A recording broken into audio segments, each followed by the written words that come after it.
नमस्कार, आप देख रहे हैं सुदर्शन न्यूज। मैं हूं संगीता झा। खबरों में शुरुआत करेंगे देश के सबसे बड़े राज्य उत्तर प्रदेश की खबरों के साथ। बता दें कि जहां प्रदेश सरकार के सेवा और सुरक्षा सुशासन के 8 साल पूरे होने पर अनुसूचित जनजाति आयोग के अध्यक्ष बैजनाथ रावत ने फीता काटकर शुभारंभ किया। जिलाधिकारी आशुतोष कुमार द्विवेदी ने बताया कि यह 8 साल फर्रुखाबाद के लिए विकास की दृष्टि से बहुत महत्वपूर्ण रहे। आशुतोष कुमार द्विवेदी ने यह भी बताया कि 875 करोड़ के प्रोजेक्ट विभिन्न विभागों के पास हुए हैं। 438 प्रोजेक्ट कंप्लीट हो चुके हैं। शेष प्रोजेक्ट पर काम चल रहा है, अति शीघ्र पूरा किया जाएगा। सेवा सुरक्षा सुशासन समारोह में सरकारी विभागों के स्टॉल लगाकर लोगों को सरकारी योजनाओं की जानकारी दी गई। इस मौके पर 25 दिव्यांगों को ट्राईसाइकिल, 10 लाभार्थियों को आवास की चाबी, 30 लाभार्थियों को पेंशन, पारिवारिक लाभ योजना के स्वीकृति पत्र दिए गए।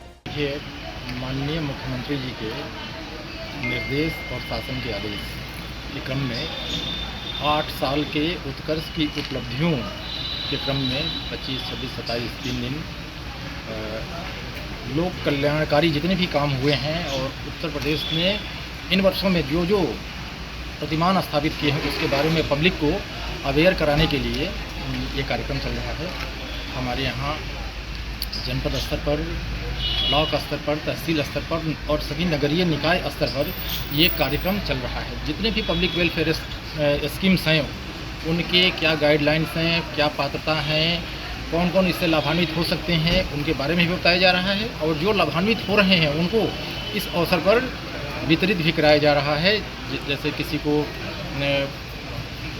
पैसे का भुगतान हो रहा है, किसी को ट्रैक्टर की सब्सिडी की बात हो रही है, जो महत्वपूर्ण योजनाएं लोकार्पित हो रही हैं, शिलान्यास हो रही हैं, ये सब कार्यक्रम कराए जा रहे हैं। और ये 8 साल की उपलब्धि इस जनपद की दृष्टि से देखिए तो बड़ा विशिष्ट। 8 साल में 875 प्रोजेक्ट्स विभिन्न विभागों के सैंक्शन हुए हैं और लगभग 4000 करोड़, जिसमें 438 प्रोजेक्ट कंप्लीटेड हैं और लगभग 2250 करोड़ के कंप्लीटेड हैं और 437 ऑनगोइंग प्रोजेक्ट हैं जो कि साल 1.5 साल में, 6 माह, साल 1.5 साल में सब पूरे हो जाएंगे। अगली खबर कानपुर से है। आपको बता दें कि कानपुर में अखिल भारतीय क्षत्रिय महासभा प्रदेश कार्यालय में भारी संख्या में क्षत्रिय एकजुट हो गए। सपा सांसद के पुतले को जूतों से मारकर पुतला जलाया और सभी क्षत्रियों ने जय शिवाजी, जय राणा सांगे के नारे लगाए और चेतावनी दी कि देश से जातिवाद की राजनीति करना छोड़ दो, इसलिए 6 से छत्री कहा गया है। क्षत्रिय हर समाज की रक्षा करता है। अगर किसी ने हमारे महापुरुषों को कुछ कहा तो अच्छा नहीं होगा और अगर सपा मुखिया अखिलेश यादव पार्टी से नहीं निकालते हैं तो आने वाले चुनाव में सारा क्षत्रिय समाज इसका खुलकर विरोध करेगा। वहीं प्रदेश अध्यक्ष ने कहा कि अगर सपा सांसद रामजी लाल सुमन का नाम रावण लाल होना चाहिए तो वहीं पुतला दहन में आए राजेश सिंह, पंकज राजावत, अनंत सिंह, पंकज तोमर, रणविजय सिंह, आशुतोष सिंह आदि भारी संख्या में क्षत्रिय एकजुट हुए। सपा सांसद रामजी सुमन जी का जो विवादित बयान रहा और जिससे देश भर में क्षत्रिय समाज में आक्रोश रहा और जगह जगह पुतले दहन हुए हैं। हमारे बीच में अखिल भारतीय क्षत्रिय महासभा का जो पुतला दहन आज कानपुर में जो हुआ है, हमारे क्षत्रिय प्रदेश अध्यक्ष मनोज भदौरिया जी हमारे बीच में, इनसे जो जानते या क्या कारण है जो पुतला दहन हुआ? मैं अखिल भारतीय क्षत्रिय महासभा का प्रदेश अध्यक्ष मनोज भदौरिया, बुंदेलखंड। रामलाल सुमन सांसद है सपा का, इसने अभद्र टिप्पणी की है हमारे पूर्वज और सम्मानित देश की धरोहर राणा सांगा के खिलाफ। हमारा पूरा समाज बहुत ज़्यादा आक्रोशित है और आंदोलित है।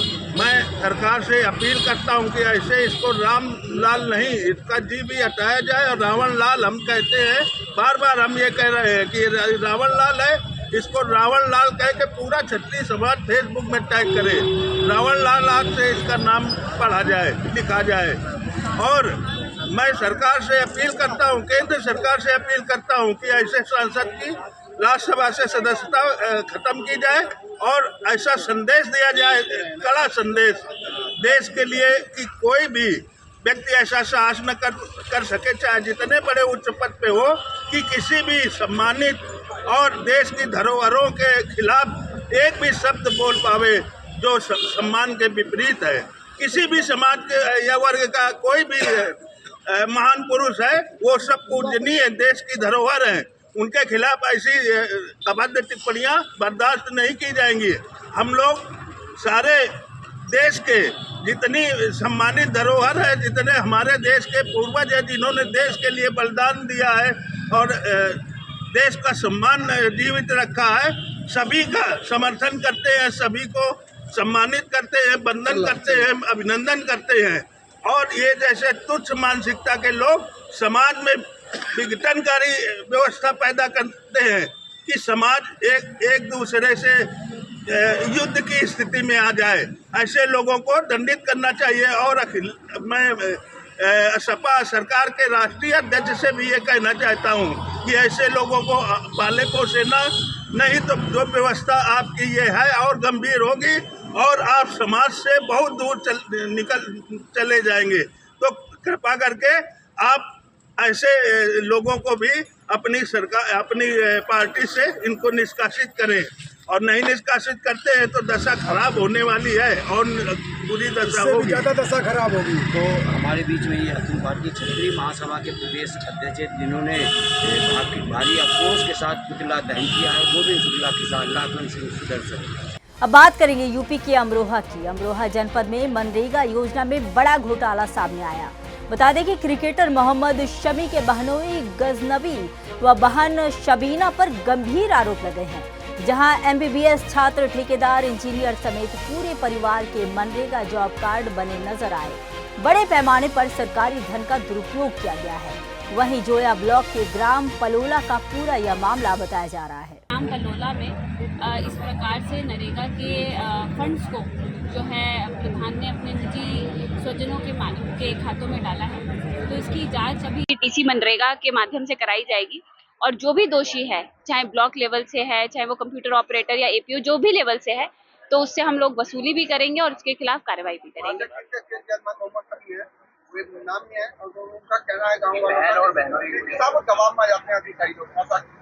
देखिए, ये सब चीजें जो है जांच करने के उपरांत ही बताई जा सकती हैं। एक बारी जांच हो जाएगी फिर हम लोग आगे कार्रवाई करेंगे। अगली खबर यूपी के मुजफ्फरनगर से है। बता दें कि सपा नेता रामजी सुमन के द्वारा वीर योद्धा राणा सांगा पर दिए गए विवादित बयान पर प्रदेश भर में प्रदर्शन शुरू हो गए हैं। राजपूत समाज आक्रामक रूप से सड़कों पर उतर आया। इसी कड़ी में मुजफ्फरनगर में राजपूत समाज के सैकड़ों लोगों ने जिलाधिकारी कार्यालय पर एकत्र होकर महामहिम राष्ट्रपति के नाम जिलाधिकारी के माध्यम से ज्ञापन भेजा है, जिसमें सपा नेता रामजी सुमन की सदस्यता बर्खास्त कर जेल में डालने की मांग की गई है। राजपूत समाज ने यह भी चेतावनी दी है कि यदि अखिलेश यादव इस कथित नेता पर कार्रवाई नहीं करते हैं तो अखिलेश यादव अपना राजनीतिक भविष्य भी खत्म समझे। इस मौके पर मुर्दाबाद के नारे भी लगाए गए। आज राजपूत समाज जो हमारे राणा सांगा के लिए अभद्र भाषा का इस्तेमाल किया है, झूठी लोकप्रियता पाने के लिए रामजीलाल सुमन एक राज्यसभा सांसद है, उनको बोलने से पहले ये सोचना चाहिए था कि महापुरुषों के बारे में किस टाइप की बात करते हैं। ये महापुरुष सिर्फ राजपूत समाज के नहीं है बल्कि सर्व समाज के हैं। इन्होंने समाज के लिए लड़ाइयां लड़ी हैं और इन्हीं लोगों महापुरुषों के कारण आज हम सभी चैन की नींद सो रहे हैं।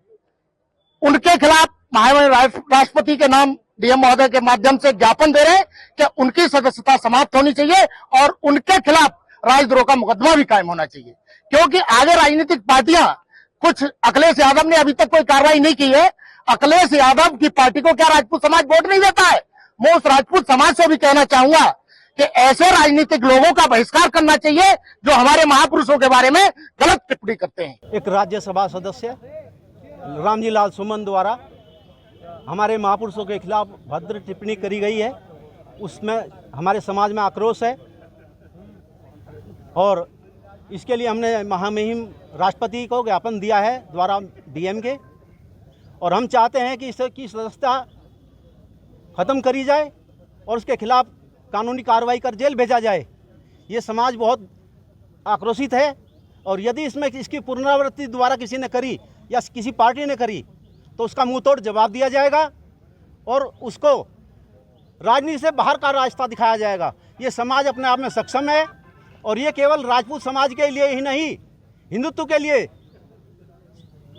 सबके लिए बहुत ही गलत टिप्पणी करी है।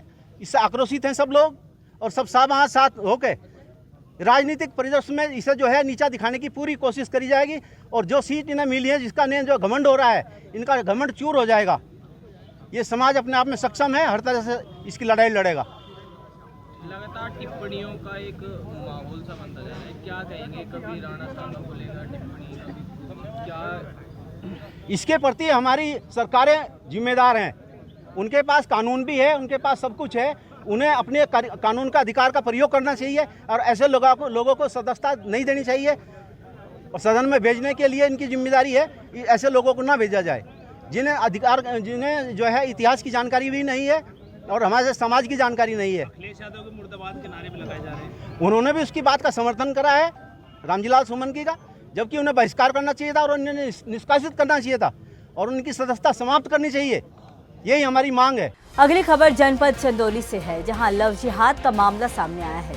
बता दें कि कठमुल्ला मुस्कान हाशमी हिंदू युवतियों को पहले चिकनी चुपड़ी बातों में अपने झांसे में फंसाता है, फिर उनसे प्यार के झूठे वादे कर उनका शारीरिक, मानसिक और आर्थिक शोषण कर अंत में धर्म परिवर्तन करने का दबाव बनाता है। मामला तब उजागर हुआ जब नगर के वार्ड निवासी पेशे से अध्यापक की पुत्री इस कठमुल्ले के झांसे में आ गई। परिजनों की माने तो कठमुल्ले मुस्कान द्वारा युवती का ब्रेन वॉश कर यौन शोषण के साथ आर्थिक शोषण करीब 2 साल से शिकार बनाया गया। इतना ही नहीं, कठमुल्ले के ब्रेन वॉश के कारण जब युवती ने हिंदू धर्म से मुस्लिम धर्म अपनाने की राह चुनी तो परिजनों को इस बात की जानकारी हुई। हालांकि परिजनों के लाख समझाने बुझाने के बाद और साइक्रेटिक चिकित्सक के संपर्क में आने के बाद कुछ हद तक युवती का दिमाग कारगर हुआ। लव जिहाद का जो मामला आ रहा है, ये सुनने में तो आ रहा है कि कम से कम 4-5 जगह ये लोग ऐसा किया है। मास्टर साहब बहुत शरीफ आदमी है। सबसे बड़ी बात यह है कि ये जो मीट मुर्गा बेचने वाले हैं, ये समाज सेवी तो है नहीं, ये अपना व्यवसाय करते हैं, कमाते हैं हम ही लोग घर की लड़कियों को लोग भला फुसला कर ये मुस्लिम धर्म में प्रवेश करना चाहते हैं। और सबसे बड़ी बात है कि ये जो मीट मुर्गे की दुकान है, अगर रोड से हटा दिया जाएगा तो कम से कम ये लोग रोड पर बैठ के इस ढंग की हरकत नहीं करेगा। पहले भी इसकी शिकायत आई है और शिकायत तो हमेशा आती है, मगर समस्या इस बात की है कि प्रशासन सुनने को तैयार है। प्रशासन क्या शिकायत गई थी उनकी? मीट मुर्गा हटाने की मांग तो आज काफी दिन से चल रही है। आज सब जानता है कि मीट मुर्गा बैठ कर वहाँ लोग क्या कर रहा है। क्या मार्केट में ऐसा हमें लग रहा है कि पहले भी और कई बार ऐसा हुआ होगा, लेकिन आज ये मास्टर साहब ने अपना खोल के विरोध किया है। मास्टर साहब ने तो ये कहा कि भाई हमारी तो जो गई अन्य बाजार के लोगों की बहन बेटियां सुरक्षित रहे, ये इनको मैं धन्यवाद देता हूँ कि इन्होंने अपनी बात को रखा है। कम से कम जगह और जगहों के तहत इन्होंने सबको जगाने का काम किया है। समस्या हमारी बिटिया तो थी है अभी, वो जो है उसके कुछ मुसलमान लड़के थे, उसको पूरा मुसलमान बना दिया। ये सुदर्शन न्यूज है, खुल के नाम लीजिए, कौन मुसलमान थे, कहाँ के रहने वाले, पूरी बात लीजिए। ये चंदौली के रहने वाले हैं, मुस्कान हाशमी। पिता का नाम जो है उनके है कैप्सूल हाशमी। ये लोग क्या करते हैं यहाँ पे? यहाँ वो कसाई हैं, काटते हैं, जो खस्सी काटते हैं। तो ये लोग आपके बिटिया को ये लोग बहला फुसला करके मुसलमान बना दिए हैं उनको। जो है हम लोग चले जाते थे, जो है दोनों लोग शिक्षक हैं, चले जाते थे हम लोग यहाँ रहते नहीं थे। अब बिटिया से पहले से संपर्क रहा होगा, अब वो जो है किसी तरह वो जो यहाँ आते थे और जो है उसको मुसलमानी चीज पढ़ाते थे, लिखाते थे। वो पूरी तरह से उसको मुसलमान बना। ये कितने दिन से था? हमको 2 साल पहले पता चला था। उस समय मोबाइल एक मिली थी बिटिया के पास, तो उस समय जो हमारा भाई समझाया बुझाया था लोगों को कि देखिए सब कचड़े में पड़िए, हाँ उसमें बदनामी होगी सबकी, आप जो है आप मुसलमान हैं, आप हिंदू के चक्कर मत पड़िए। आपके यहाँ घर से सामान भी ले गया है? यहाँ से सामान जो है जब उसी से पूछे हम, जो है जब पता चला उसका नाम हम पता चला उछला, तो हमसे उसी को पूछे, हम लोग ले आए तो पूछे तो बताया कि जो है 90,000 रुपया, अपने मुंह से वो बयान भी दिया है, 90,000 रुपया और 4 थान गहना। कितने का होगा ये सामान? लगभग 4-5 लाख रुपए का तो होगा ही। 5 लाख का सामान भी ले गया है। पुलिस ने कोई कार्रवाई किया इसमें? ना पुलिस से हम कहे ही नहीं है, पुलिस से हम बयान ही नहीं दिए हैं। हम अपनी बिटिया को पहले हम देखें, पहले मुसलमान है, पहले उसको हम संभालेंगे कि पहले। अभी आपकी बिटिया है कहाँ? अभी बिटिया जो है अपना ननिहाल गई है। अभी कोई दिक्कत? अभी नहीं, अभी तो सुधार आ रहा है, धीरे धीरे सुधार आ रहा है, धीरे हम लोग के कब्जे में आ रही है। लेकिन ये जो ले गए हैं कठमुल्ले यहाँ के, जो आपके साथ इस तरह से काम किए हैं, इनके ऊपर कोई अभी तक कार्रवाई नहीं हुई? अब हम नहीं बता सकते क्योंकि हमने, ये तो इन लोगों का रैकेट बड़ा होगा। हाँ, रैकेट पता लगा है, हम लोग पता लगा रहे हैं कि मुसलमान जो है वो बाइक लेके लड़कियों के पीछे पीछे जो छुट्टी होती तो जाते हैं और उनके पीछे पीछे जाते हैं। कहीं गांव में भी गए हैं, यहाँ भी जो है, और उनको जो है अपने बहका फुसाए बहलाते हैं और बहला के जो उनको मोबाइल देते हैं, मोबाइल से ही उनका संपर्क रहता है। जैसे हमारे घर में भी मोबाइल से ही संपर्क था। कोई हम लोग तो उस लड़के का शकल भी नहीं देखे थे अभी तक। वो पहली बार जब वो पता लगा तो जो है उसको पता लगाए तो वो तब आया था, पहली बार तो हम देखे थे। देखिए, लव जिहाद जो है, अगर उसको आज भी अगर हिंदू अगर नहीं विचार इस पर गहराई से किया तो आने वाले में जो उन सबों का एक साजिश है लव जिहाद करना, उसमें हम लोग बहुत पीछे हो जाएंगे। चंदौली में एक लव जिहाद हुआ था, इस पर हम कप्तान साहब के यहाँ गए, कप्तान साहब मदद किए, उसको जेल भेजे, लेकिन इससे काम नहीं चलेगा। मैं अपने शासन प्रशासन से भी मैं गुजारिश कर रहा हूं कि इस समय चंदौली में एक बहुत बड़ा रैकेट है। इस रैकेट को मैं अपने अधिकारियों से निवेदन कर रहा हूं कि इस रैकेट को खुलासा करें और पकड़े, क्योंकि लव जिहाद में बहुत सी लड़कियों को ये सब एक रणनीति के तहत फंसा रखे। बगल में नगर पंचायत में और स्टेशन के सामने मेन रोड पे बकरा और मुर्गा मछली अवैध रूप से चल रही है और प्रशासन शिकायत के बाद भी इस पर कार्रवाई नहीं कर रहा है। और ये जो लोग हैं आने जाने वाले लड़कियों के साथ ऐसे व्यवहार भी करते हैं, बोली बोलते हैं, इसको लेके क्या कहेंगे आप? इसको लेकर मैं कहूँगा कि तत्काल अगर मेरी आवाज़ कप्तान साहब सुन रहे हैं तो इस पर कल एक्शन ले, इन सबों को खाली कराएं। चंदौली नगर पंचायत है और यहाँ पे जो कठमुल्ले मुस्लिम हैं जो बकरा काटते हैं और वो लव जिहाद यहाँ पे करते हैं। और बीच सड़क पे इसकी सुदर्शन न्यूज चैनल की टीम ने भी शिकायत किया था कि बकरा काटने वाले बोली बोलते हैं और जो यहाँ की बच्ची हैं और उनके साथ छेड़खानी करते हैं। लेकिन अभी तक यहाँ के जो नेता हैं, जो उनका सपोर्टर हैं, वो भी नहीं संज्ञान ले रहे हैं। एक तरफ योगी सरकार जहाँ लव जिहाद को लेकर सख्त है, वहीं पे यहाँ के जो क्षेत्रीय नेता हैं वहाँ पे कुछ लोग उनका समर्थन कर रहे हैं।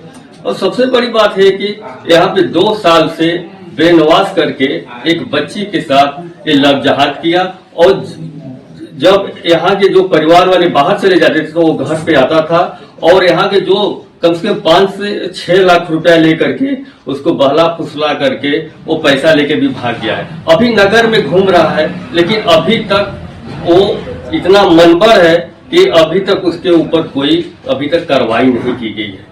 ये पिताजी हैं, टीचर हैं और शिक्षा देते हैं, बच्चों को शिक्षा देते हैं, लेकिन ये शिक्षा बाहर देते थे। लेकिन ये जो कठमुल्ला है, जो जिहादी है, यहाँ जो नगर में आज भी ये मनवर ये घूम रहे हैं, इनके ऊपर अब देखना है कि सरकार और यहाँ का जिला प्रशासन क्या कार्रवाई करता है। कैमरामैन ओपी श्रीवास्तव का जिला प्रतिनिधि प्रशांत सिंह, जनपद चंदौली। अगली खबर यूपी के शामली से है, जहां उत्तर प्रदेश के जनपद शामली में यूपी भारत का ग्रोथ इंजन प्रदेश सरकार के 8 वर्ष पूर्ण होने पर भव्य जनपद स्तरीय महोत्सव का आयोजन किया गया। बता दें कि शामली 25 मार्च 2025 उत्तर प्रदेश सरकार की सेवा सुरक्षा और सुशासन के 8 वर्ष पूर्ण होने के अवसर पर जनपद शामली में त्रिदिवसीय भव्य जनपद स्तरीय महोत्सव का आयोजन किया गया। यह समारोह 25 से 27 मार्च 2025 तक सिटी ग्रीन्स शामली में आयोजित हुआ। कार्यक्रम का शुभारंभ मुख्य अतिथि राज्य मंत्री जल शक्ति विभाग एवं जनपद के प्रभारी मंत्री दिनेश खटीक ने दीप प्रज्वलित कर किया। इस अवसर पर कई गणमान्य उपस्थित रहे। अब बात करेंगे यूपी के मथुरा की। मथुरा में सरकार के 8 साल को होने पर बेसिक शिक्षा विभाग प्रभारी मंत्री संदीप सिंह ने फीता काटकर त्रिदिवसीय विकास महोत्सव मेले का शुभारंभ किया। प्रदेश सरकार के सेवा सुरक्षा और सुशासन के 8 साल पूर्ण होने के दृष्टिगत 5 जन प्रेक्षागृह डेम्पियर नगर में भव्य मेले का आयोजन किया गया। श्रीलंका से आए 40 श्रीलंका सिविल सर्विसेज सेवा के अधिकारियों को मंच पर सम्मानित किया गया। सभी 40 अधिकारियों को प्रदेश सरकार की 8 साल की उपलब्धियों की पुस्तिका तथा एक जनपद एक उत्पाद योजना के अंतर्गत जनपद मथुरा की प्रसिद्ध पोशाक भेंट की गई। साथ ही मंत्री ने सूचना विभाग की फोटो गैलरी का अवलोकन भी किया। नई भर्ती के लिए मैं कोई आपको समय सीमा तो नहीं बता सकता हूं, लेकिन भर्ती के लिए सरकार कार्य कर रही है और आने वाले समय में निकट भविष्य में जब भी इन सारी चीज़ों पर माननीय मुख्यमंत्री जी का मत बनेगा, जब उनके आदेश होंगे तो उत्तर प्रदेश सरकार में बेसिक शिक्षा विभाग के द्वारा, अगर आप खाली बेसिक शिक्षा विभाग की बात करें, अन्य विभागों के द्वारा भी लाखों की संख्या में लोगों को नियुक्ति दी गई है। सरकारी योजनाओं के माध्यम से, सरकारी नौकरियों के माध्यम से जोड़ा गया है। लेकिन परिषदीय विद्यालयों में भी आने वाले समय में जिस तरह से उपलब्धता होगी और शिक्षकों की जो आवश्यकता है उसको देखते हुए निकट भविष्य में अगर भर्ती करनी होगी तो उसका निर्णय भी माननीय मुख्यमंत्री जी से। अगली खबर मुरादाबाद से है। उत्तर प्रदेश के जनपद मुरादाबाद थाना बिलारी इलाके गांव बहादुरपुर में मंदिर में कीर्तन कर रही महिलाओं पर दूसरे समुदाय के लोगों द्वारा मारपीट व पथराव करने का आरोप लगा है। सोमवार की शाम मस्जिद में घुसे एक कुत्ते को गांव के ही मुस्लिम व्यक्ति द्वारा ईंट मारी गई, जिसका विरोध हिंदू पक्ष के युवक ने किया। इससे पहले कि मामला तूल पकड़ता दोनों पक्षों को समझाकर शांत कर दिया गया। ग्रामीणों ने बताया कि कुछ महिलाएं गांव के मंदिर में भजन कीर्तन कर रही थी, तभी मुस्लिम लोगों द्वारा उन पर पत्थरबाजी कर हमला किया गया। ये थाना बिलारी क्षेत्र के बहादुरपुर गांव में आज एक सूचना प्राप्त हुई कि दो पक्षों के बीच में लड़ाई हो रही है। तुरंत ही थाना बिलारी की पुलिस यहाँ पे पहुंच गई थी एवं जो भी यहाँ पे पाया कि दो पक्षों में कुछ बात को लेकर के खासुनी हो गई एवं थोड़े हल्की चोटें भी दोनों पक्षों को आई हुई हैं। फिलहाल हमने जो है लोगों को जो कुछ घायल हुए हैं उनको मेडिकल के लिए भिजवा दिया है, जांच की जा रही है एवं जो भी है सो तहरीर लेके मुकदमा पंजीकृत किया जाएगा। गाँव में क्या कुछ मामला है इस समय? अभी इसमें जांच कर रहे हैं हम, जो भी जांच में निकल के आएगा उसके आधार पे आगे कार्रवाई की जाएगी। तो मैं औरतें कीर्तन कर रही थी उस टाइम पे, तो ये लोग आए उधर से, तो ये हम लोग कह रहे हैं शिव मंदिर। आपने अभी तक कोई शिकायत करी है? सर कॉल करी थी मगर लेट आई, तो इन लोगों ने फोन कर दिया था पहले, वो लोग पहुंच गए। अच्छा, कुछ मस्जिद में एक कुत्ता घुसा हुआ है, ऐसा कोई मामला बताया जा रहा है? क्या मामला? वो कोई मामला नहीं है, वो तो एक बहाना है सर इनका, मस्जिद का कुत्ते का तो एक बहाना है सर। वो तो लड़ाई तो उस बात पे हुई थी, वो कीर्तन कर रही थी तो उन्होंने हल्की आवाज करने की वजह से ये कह रहे थे हल्की आवाज कर लो, तो उन्होंने दोबारा कीर्तन चालू करा तो इन लोगों ने हद्दे बरसा दी। कीर्तन कौन लोग कर रहे थे? औरतें कर रही थी। विनोद कुमार जी, बहादुरपुर। आज क्या मामला हुआ? सर मैं तो खाना खा कर घर पे आया था, तो मैंने देखा कि मंदिर पे जो है रोड़ेबाजी चल रही थी, तो इसी दौरान पता चला कि ये लोग अड्डेबाजी कर रहे थे वहाँ पे। कौन लोग कर रहे थे? यही मोमदन नमाज पढ़ के आए थे ये भी। कितने लोग? ये करीबन ऐसे ही 10-12 लोग थे। ज्यादा थे और? अच्छा, तो क्या मामला हुआ था पूरा? फिर आप लोगों ने किससे सूचना दी? मैंने तो सर 112 पे कॉल करी थी। अब आप लोग की कितने लोगों की चोटें आई? सर मेरे और इसके विकास के आएंगे 2 जनों को। मंदिर में कौन कौन कीर्तन कर रहा? उस दौरान कोई झगड़ा नहीं हुआ क्या? नहीं, उस दौरान उसका कोई पहले झगड़ा नहीं था, ना आज तक कभी गांव में हुआ था। बस लेट से कीर्तन चल रही थी, लेट से थी। आपने अभी तक कोई शिकायत दी किसी को? नहीं सर, मैंने अभी कॉल करी थी 112 पे, बस और नहीं करी। असलम, हम कीर्तन कर रहे थे। कीर्तन करने के दौरान फिर क्या हुआ ये बताओ? फिर क्या इधर से कूद के आके ईटियां मारी कि हम नमाज पढ़ेंगे, हम तेज आवाज से कीर्तन मत करो, हमें परेशानी हो रही कीर्तन, तुम्हारे कीर्तन से कीर्तन मत करो। जे रोज नमाज पढ़ते हैं, धुंध मचाते हैं, हमारे 8वें दिन कीर्तन होता है तो भी जो करना देते। एक असलम था और अब्दुल सलाम और सलीम और रियासत और का नाम है रफीक, ये लोगों ने यहाँ घुस के औरतों पर हमला कर दिया। उनके बच्चे भी थे। कितने लोग आए? उनके वो तो 250 है। हम तो औरतें हमारे तो घर से कोई आदमी हो ही ना, वो लौंडा समार रहा बैग डिब्बा, मैं तो बाकी ईटियां ऐसी मारी कमाल खून हो रहा हुआ, मैं पैक सब तोड़ दा उन्होंने। क्या उन्होंने आकर यहाँ पर पत्थर मारे, ईटियां मारी हैं यहाँ से दीवार से कूद के। हम तो आराम से अपने कीर्तन करते हैं, हम तो हर सोमवार की कीर्तन, गाली गुप्तारी गंदी संदी गंद बकरा है और तो हाथ चला रहा है। बताओ ये गलत है या अच्छी बात है? अब बात करेंगे गोरखपुर की। मुख्यमंत्री योगी आदित्यनाथ ने गोरखपुर प्रवास के दौरान बुधवार सुबह गोरखनाथ मंदिर में आयोजित जनता दर्शन में लोगों से मुलाकात कर उनकी समस्याएं सुनी। उन्होंने समस्या लेकर आए लोगों से आत्मीयता से संवाद करते हुए कहा कि किसी को भी परेशान होने की आवश्यकता नहीं है। हर पीड़ित व्यक्ति की शिकायत पर सुनिश्चित कार्रवाई करते हुए समस्या का समाधान कराया जाएगा।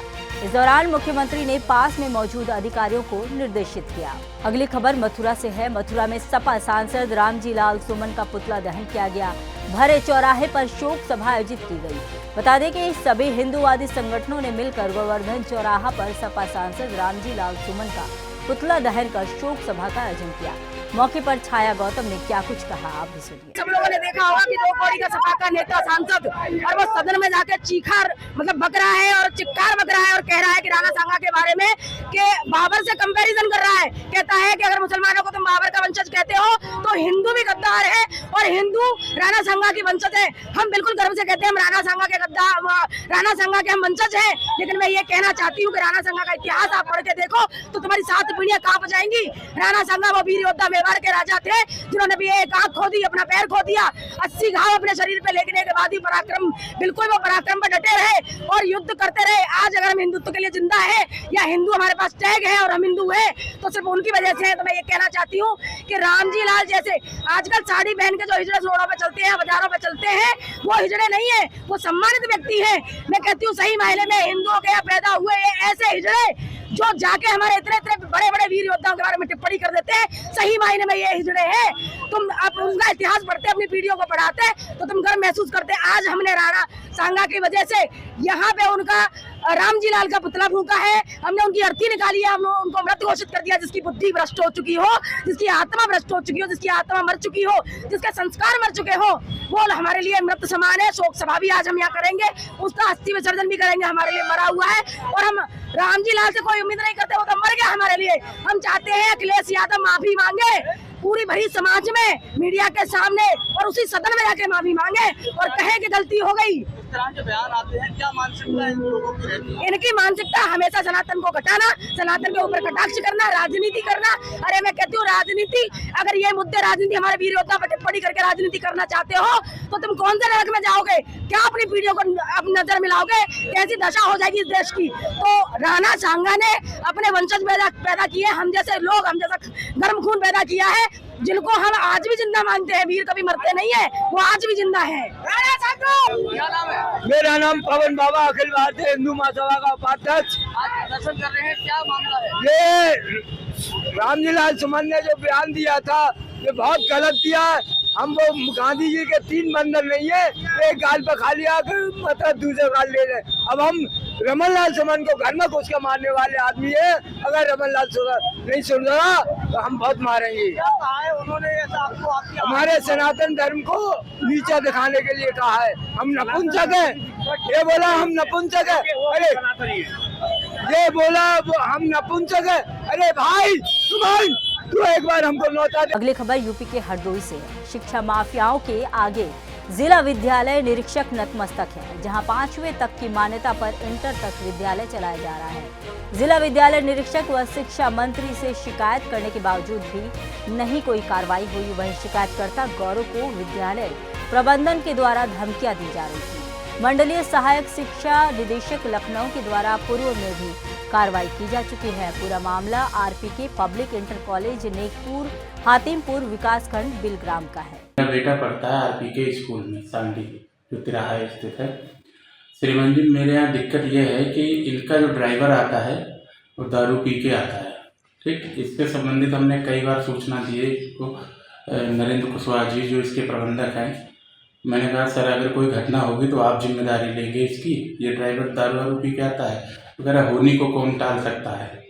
ठीक, ये समस्या है। और समस्या कोई भी गैर जिम्मेदाराना जवाब देते हैं और कभी कुछ इंटर तक स्कूल चला रहे हैं, कक्षा 5 तक सिर्फ इनकी मान्यता है। बच्चों के साथ ये लगातार खिलवाड़ करते हैं, कभी किसी को टीसी नहीं, कभी किसी को रिजल्ट नहीं, कभी फीस से लेकर विवाद। इससे संबंधित कई बार पिछली साल भी सूचना दी गई थी कई अधिकारियों को, संबंधित अधिकारियों को। अब इस बार भी मैंने जिलाधिकारी जी को भी दिया है सूचना और शिक्षा मंत्री महोदय जी को भी दिया है सोशल मीडिया के माध्यम से भी पोस्ट किया है, टैग किया है, लेकिन पता ही नहीं चल पा रहा है इन पर कोई कार्रवाई होने के बजाय। और ये ऊपर से कल रात में मेरे को फ़ोन किए, वही करीब 8-9 बजे करीब, ये सारी पोस्ट हटा लो। बिरादरी नाम पर सर बहुत धमकी दे रहे हैं, ये कर देंगे, वो कर देंगे, ठीक है। और बच्चों से यही अपील है कि इनके स्कूल में ना जाके कहीं एडमिशन वगैरह करवा लें, बहुत परेशानी है। और इसकी ऑडियो भी है मेरे पास ड्राइवर की, जो गंदी गंदी गालियाँ देता है। अब बात करेंगे यूपी के मेरठ की। मेरठ में यूपी सरकार के प्रभारी मंत्री धर्मपाल सिंह व जनप्रतिनिधियों ने सबका साथ सबका विकास उत्कर्ष के 8 वर्ष नामक विकास पुस्तिका का विमोचन किया। बता दें कि प्रदेश सरकार के सेवा सुरक्षा व सुशासन की नीति के 8 वर्ष पूर्ण होने के अवसर पर चौधरी चरण सिंह विश्वविद्यालय स्थित नेताजी सुभाष चंद्र बोस प्रेक्षागृह में प्रभारी मंत्री द्वारा जनप्रतिनिधियों की उपस्थिति में 3 दिवसीय मेले का उद्घाटन किया गया। अगली खबर फिरोजाबाद से है। फिरोजाबाद में उद्यान विभाग की नर्सरी के प्रांगण में जनता को शासन की नीतियों से एक ही मंच पर अवगत कराने हेतु संपूर्ण प्रदेश के साथ साथ जनपद में 3 दिवसीय मेले का आयोजन किया गया। सभी विभागों ने शासन की योजनाओं के प्रदर्शन से सुसज्जित स्टॉल लगाए। इस दौरान मुख्यमंत्री के कार्यक्रम का लाइव प्रसारण भी देखा गया। महाकुंभ और 8 वर्ष से के सुशासन पर बनी फिल्म का भी प्रदर्शन किया गया। एक जो सुरक्षा का भाव है वो सब लोगों में दिखता है और उसके परिणाम भी आपके सामने उपस्थित है। जो तीसरा पार्ट है सुशासन का, उसमें जो इतने सारे गवर्नमेंट के अपने डिपार्टमेंट्स हैं, एक्सप्रेसवे जाना, अभी 6 नए एक्सप्रेसवे पिछले 7-8 सालों में बने हैं। आपका इस एक्सप्रेसवे से फिरोजाबाद की कनेक्टिविटी से भी कितने फ़ायदे होते हैं आपको पता है। इंडस्ट्री के सेक्टर्स में देखिए तो अभी 3 मेजर लोकेशन पर इंडस्ट्री से एक मेडिकल कॉलेज जो बड़ी सुविधा यहाँ पे थी, यहाँ नहीं थी यार फिरोजाबाद के लिए, एक मेडिकल कॉलेज और सेतु निगम के द्वारा एक बड़ा रिपोर्ट लेने का काम ये यहाँ पर फिरोजाबाद को दिया और 1 डिस्ट्रिक्ट 1 प्रोडक्ट। उस आधार पर फिरोजाबाद के उद्यमियों के लिए एक नई योजना के माध्यम से यहाँ पे भी कार्य करने का काम हो चुका है। और विकसित भारत 2047 के लिए 1 डिस्ट्रिक्ट 1 प्रोडक्ट के आधार पर जो योगी जी का सरकार का लक्ष्य है कि प्रत्येक हाथ को व्यापार मिले, प्रत्येक हाथ को काम मिले, इस दृष्टि से सरकार आगे काम कर रही है। मुख्य विपक्ष पार्टी का आरोप है कि 8 साल तक सरकार ने केवल तोड़फोड़ की है, बिल्डोजर चलाया, उन्होंने कोई कार्य नहीं किया। बिल्डोजर किस पे चला? जो चढ़े जो माफिया थे उन पे बिल्डोजर चला और गाइडलाइन के अनुसार बिल्डोजर चला। भाई मैं अगर माफियागिरी करूंगा तो सरकार तो अपने सुरक्षा की दृष्टि से काम करना ही है, जनता की सुरक्षा देनी है, ये प्राथमिकता है। जब सुरक्षा हम देंगे तभी तो विकास होगा। बात करेंगे बस्ती की। बस्ती जिले के दुबोलिया थाना के उभाई गांव के 17 वर्षीय आदर्श उपाध्याय की पुलिस की पिटाई से मौत की खबर से हंगामा मच गया। परिजनों ने पुलिस पर पिटाई का आरोप लगाया है। परिजनों का आरोप है कि पुलिस की पिटाई से उनके बेटे की मौत हो गई। मौत के बाद जमकर हंगामा हुआ। 2 सिपाहियों को सस्पेंड भी कर दिया गया है। जो गया था गाय चराने, वहाँ सूटी मांगने में कोई विवाद हुआ है। किससे विवाद हुआ था? एक हमारे गांव के सेठ थे बनिया, वो काम से कम सुनते हैं, वो सूटी मांगे और ये तो सुनता नहीं है, उसी पर विवाद हुआ है, उसी खातिर झगड़ा हुआ। ये गए थाने पर से आज 4 बजे यहाँ से आए, 2-2:30 बजे 3 वहाँ से लाए, यहाँ फोन का उल्टी किया, घर पे उल्टी किया तो हमें फोन किया तो हमको लेकर दवाई कराओ, लेलार चला। तो डॉक्टर ने क्या बताया, कैसे? डॉक्टर ने कुछ नहीं बताया, डॉक्टर रिसीव भी अंदर ही वो रिफर कर दिया बस्ती। कौन घर से लेके गया था? घर लेकर गए थे वो एम्बुलेंस नहीं, जो थाने पर के ले गए। कौन ले गया था? सादे वर्दी वो कोई नहीं, सादी वर्दी में ले गए। किस थाने का मैटर है? दुबोलिया थाना। क्या अब आप लोग क्या कह रहे हैं? मतलब क्या चाहते हैं? अब देखा जाए ये परेशानी इनके काम के गए थे थाने पे। ये 4 सिपाही आए थे तो 2 सादे ड्रेस में थे और 2 ड्रेस में थे। एक शिवम थे और एक और कौन सा नाम था, उतना जानकारी नहीं है। और साहब कह रहे हैं कि हम बुला रहे हैं, वो दिखाई नहीं दे रहे हैं। तो क्या हुआ आपके बच्चे के साथ? बच्चे के साथ क्या कल लेके गए 3 बजे, उसको रात बिरात मारे होंगे, रास्ता में मारे होंगे। कब मारे हैं? आज 4 बजे या 5 बजे उसको दिए हैं। उसको कौन मारा है? सिपाही लोग मारे होंगे, और कौन मारा है? तो फिर आप यहाँ लेके आए CHC पे? तो यहाँ लेके आए तो यहाँ से ये रिफर कर दिए बस्ती के लिए, कुछ दूर गया, बस वहाँ एक्सपायर हो गए। तो अब आपकी क्या मांग है? मांग हमारा यही है कि बस जो देखना है वो अपना सब देख सकते हो। क्या बताऊँ? क्या नाम है आपका? हमारा ओम प्रकाश उपाध्याय नाम। आप लड़के क्या हैं? हाँ, लड़के की आज शाम को लगभग 4 बजे के आसपास PRB को एक सूचना CSC हरैया से प्राप्त हुई, जहां पर एक किशोर जिसके अस्पताल से रेफर किया गया था, उसकी मृत्यु के संबंध में सूचना थी। इस संबंध में जब मौके पर पुलिस पहुंची, परिजनों से बातचीत हुई, उनके द्वारा ये बताया गया कि एक दिन पूर्व थाना दुबौलिया में, जहाँ के ये लोग रहने वाले हैं, वहाँ एक उभाई गाँव है, वहाँ पर किसी घटना के सिलसिले में पुलिस द्वारा इनसे पूछताछ की गई थी। परिजनों का ऐसा कहना है, उनका आरोप है कि पुलिस द्वारा इस संबंध में उचित कार्रवाई नहीं की गई। 2 आरक्षी जो थाना दुबौलिया से संबंधित हैं, उनका नाम प्राथमिक तौर पर परिजनों द्वारा बताया गया है, जिनके संबंध में तत्काल प्रभाव से उनको लाइन हाजिर करने की कार्रवाई की गई है। इस संबंध में जो भी आरोप प्रत्यारोप हैं, जैसा कि आप सभी जानते हैं, बिना किसी विधिक कार्रवाई के, बिना पंचायतनामा या पोस्टमार्टम की कार्रवाई के किसी निष्कर्ष पर पहुंचना वो संभव नहीं है। हम नियमानुसार हमारी प्राथमिक जिम्मेदारी शोक संतृप्त परिजनों के साथ है। हमारी प्राथमिक जिम्मेदारी है कि विधिक प्रक्रिया के अंतर्गत हम पंचनामा कराकर पोस्टमार्टम की कार्रवाई डॉक्टर पैनल विद वीडियोग्राफी से कराएं। जो भी पंचायतनामा में और पोस्टमार्टम की कार्रवाई में तथ्य प्राप्त होते हैं, जो भी अन्य चीज़ें सामने आती हैं, वो हम कार्रवाई करेंगे। मैं आपको पूरी तरीके से यह विश्वास दिलाना चाहता हूँ कि जनपद बस्ती पुलिस या उत्तर प्रदेश पुलिस ऐसी किसी भी परिस्थिति में हर उस दुखी, पीड़ित और ऐसे व्यक्ति के साथ हर संभव तरीके से वो कानूनी लड़ाई में साथ है, और जो भी कानून के दायरे में उनकी उचित मदद होगी वो करने के लिए हम लोग प्रतिबद्ध हैं।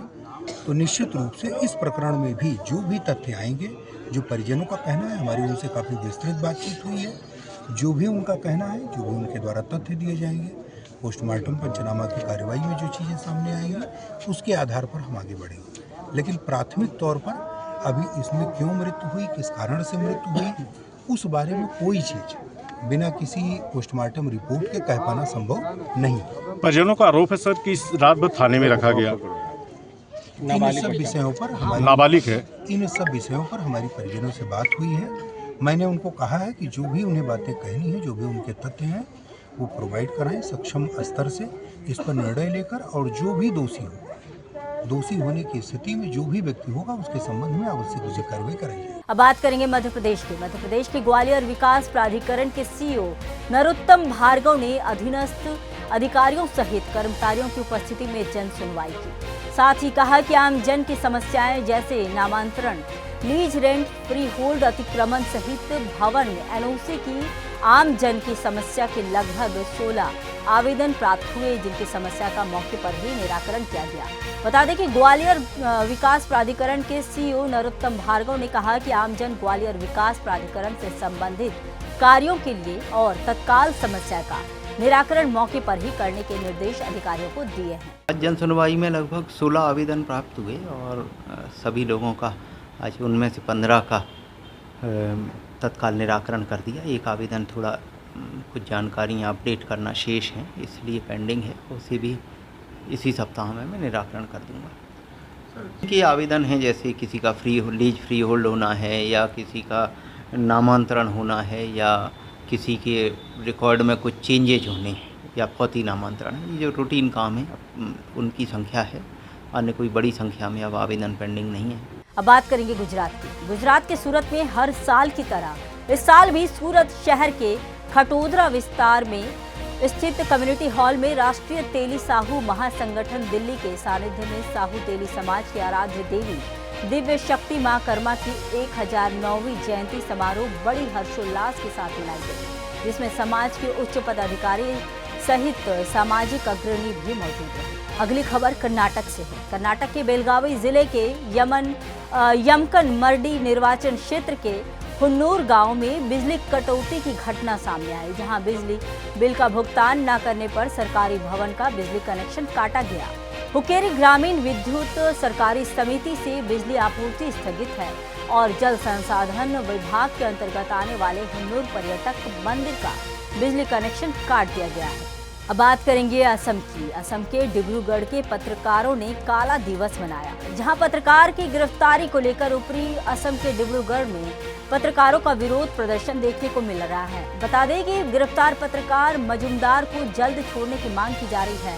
और ऐसे में आपको बता दें कि एक पत्रकार की गिरफ्तारी को लेकर डिब्रूगढ़ जिला पत्रकार संस्था और बृहत्तर डिब्रूगढ़ प्रेस क्लब के पत्रकारों ने चौकी डिंगी फील्ड के समीप जोरदार विरोध जताया। बताया जा रहा है कि एक पत्रकार का बैंक के अधिकारी से पत्रकार के नाते कुछ जानने का प्रयास के बाद कल रात पुलिस द्वारा गिरफ्तार की घटना ने पत्रकार जगत में हड़कंप मचा दिया है। इसी को लेकर पत्रकारों द्वारा जमकर विरोध जताते हुए गिरफ्तार पत्रकार को शीघ्र छोड़ने की मांग की गई है।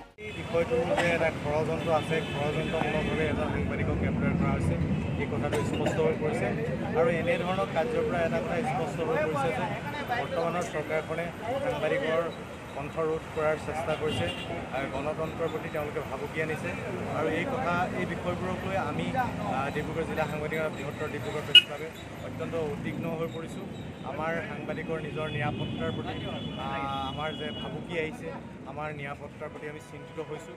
এই বিষয়বিলাকক আচলতে আমি চৰকাৰক এই কথাটো সুধিব বিচাৰিছোঁ যে চৰকাৰে আচলতে গম পায়নে কালি যে এজন সাংবাদিকে সাধাৰণ এটা প্ৰশ্ন সোধাৰ বাবে তেওঁক যে আৰক্ষীয়ে আটক কৰিছে, এই বিষয়টো চৰকাৰে আচলতে গুৰুত্ব দিব লাগিব।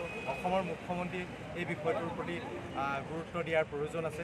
সাংবাদিকৰ যাতে কণ্ঠৰোধ কৰিব নোৱাৰে, গণতন্ত্ৰৰ প্ৰতি তেওঁলোকে সন্মান জনোৱাৰ যি পৰম্পৰা, এই পৰম্পৰা যাতে বৰ্তাই ৰাখে, এই বিষয়বিলাক আচলতে চৰকাৰে গুৰুত্ব সহকাৰে ল'ব লাগিব। আগন্তুক দিনত যদি এনেধৰণৰ কাৰ্য চলি থাকে, আমি সাংবাদিকসকলে আমি একত্ৰিত হৈ চৰকাৰৰ বিৰুদ্ধে আন্দোলন গঢ়ি তুলিব লাগিব। আৰু এই সময়ত এনে যিটো কাণ্ড ঘটিলে, যিটো মিছা এটা অভিযোগত আমি যিমান দূৰ জানো মিছা অভিযোগত গ্ৰেপ্তাৰ কৰা দিলৱাৰ হুছেইনক বিনা চৰ্তে মুক্তিৰ দাবী জনাইছোঁ আৰু সমগ্ৰ কাণ্ডক আমি গৰিহণা জনাইছোঁ। কালি গুৱাহাটীত সংবাদ সংগ্ৰহ কৰিবলৈ যাওঁতে এগৰাকী সাংবাদিকক প্ৰথমতে আটক কৰি মাজনিশা গ্ৰেপ্তাৰ কৰাৰ কথা আমি জানিব পাৰিছোঁ। গোটেই ঘটনাৰ গতিগুত্ৰ চাই বা এতিয়ালৈকে আমি যিখিনি জানিব পাৰিছোঁ, তাৰ পৰা এটা কথা প্ৰতীয়মান হৈছে যে অতি ষড়যন্ত্ৰমূলকভাৱে সংবাদ মাধ্যমৰ মুখ বন্ধ কৰিবলৈ, কণ্ঠৰুদ্ধ কৰিবলৈ চৰকাৰে সাংবাদিকগৰাকীক আটক কৰিছে। আমি ইয়াক তীব্ৰ ভাষাৰে গৰিহণা দিছোঁ আৰু এই কাৰ্যৰ দ্বাৰা চৰকাৰখনৰ একনায়কত্ববাদী মনোভাৱ, ফেচিষ্ট চৰিত্ৰ স্পষ্টকৈ উন্মুক্ত হৈ পৰিছে। সংবাদ মাধ্যমৰ লোকক বাতৰি সংগ্ৰহ কৰিবলৈ যোৱা অৱস্থাত আটক কৰি মাজনিশা দুৰ্দৰ্শ অপৰাধীৰ দৰে গ্ৰেপ্তাৰ কৰা কাৰ্য অতি দুৰ্ভাগ্যজনক আৰু ই গণতন্ত্ৰৰ বাবে উপলক্ষণ নহয়। সাম্প্ৰতিক সময়ত দেখা গৈছে যে এই চৰকাৰখনে বিৰোধীয়ে হওক বা আন যিকোনো লোকেই হওক, যদি চৰকাৰৰ কোনো কাৰ্যত ক্ষুণ্ণ হৈ চৰকাৰক সমালোচনা কৰিছে, তেতিয়াহ'লে চৰকাৰখনে তেওঁলোকৰ ওপৰত জঁপিয়াই পৰিছে আৰু বিভিন্ন ধৰণৰ মনে খোজা গোচৰত বিভিন্নজনক ইতিমধ্যে আটক কৰিছে। আৰু এই ঘটনাৰ দ্বাৰা চৰকাৰে এইটো কথা স্পষ্ট কৰি দিছে যে তোমালোকে আমাৰ বিপক্ষে নাযাবা, আমাৰ বিপক্ষে গ'লে তোমালোকৰ অৱস্থাও এনেকুৱাই হ'ব। আৰু এই ধৰণে তেওঁলোকে গণতন্ত্ৰৰ কণ্ঠৰোধ কৰিবলৈ যি অপচেষ্টা চলাইছে, তাক আমি তীব্ৰ ভাষাৰে নিন্দা কৰিছোঁ। खबर महाराष्ट्र की नांदेड़ जिला से। कुंडलवाड़ी शहर में राज्य स्तरीय मैराथन प्रतियोगिता का उत्साह देखने को मिला। इस प्रतियोगिता में लगभग 400 प्रतियोगियों ने भाग लिया। महाराष्ट्र में नांदेड़ जिले के कुंडलवाड़ी शहर में राज्य स्तरीय मैराथन प्रतियोगिता का आयोजन किया गया। Shri Kundaleshwar morning walk group कुंडलवाड़ी की ओर से ये आयोजन किया गया। 5 किलोमीटर दूरी की दौड़ प्रतियोगिता में 15 से 65 वर्ष और उससे अधिक आयु वर्ग के लगभग 300 पुरुष और 100 महिला प्रतियोगियों ने इसमें भाग लिया। प्रतियोगिता के विजेताओं को प्रमाण पत्र और विजेताओं को मेडल और नगद पुरस्कार देकर सम्मानित भी किया गया। महाराष्ट्र के नांदेड़ जिले में कुंडलवाड़ी शहर में राज्य स्तरीय मैराथन प्रतियोगिता का आयोजन किया गया। 5 किलोमीटर दूरी का दौड़ प्रतियोगिता में 15 से 65 वर्ष और उससे अधिक आयु वर्ग के लगभग 300 पुरुष और 100 महिला प्रतियोगिता ने भाग लिया। कैमरा पर्सन रमेश के साथ मैं शिवमणि नागुलार, सुदर्शन न्यूज, नांदेड़। फिलहाल के लिए इस बुलेटिन में इतना ही। देश दुनिया की तमाम खबरों के लिए देखते रहिए सुदर्शन न्यूज। जय हिंद।